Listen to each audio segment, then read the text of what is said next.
Palm oil begins on a tree. Clusters of palm fruits grow in large bunches. Each bunch can weigh 10 to 25 kilograms. Inside those fruits is one of the most widely used oils on earth.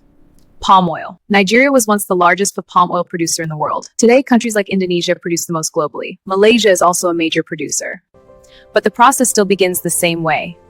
Harvest. And from there, farmers cut down the heavy fruit bunches using long poles or cutlasses.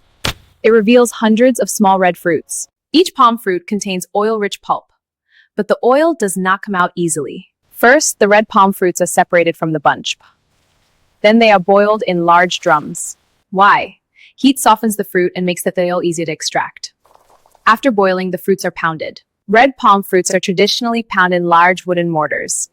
Today, mechanical presses are often used. As the red palm fruits are pressed with the machine, a thick red liquid begins to come out. That liquid is raw red palm oil, but it still contains water and fiber, so the mixture is heated again. This separates the oil from the water. Then oil floats to the top, after which the red oil is carefully collected and filtered. Now you have your deep red palm oil used in many West African meals. But palm oil is more than just cooking oil. It is used in over half of packaged products worldwide, including soap, cosmetics, margarine, instant noodles, and even some chocolates.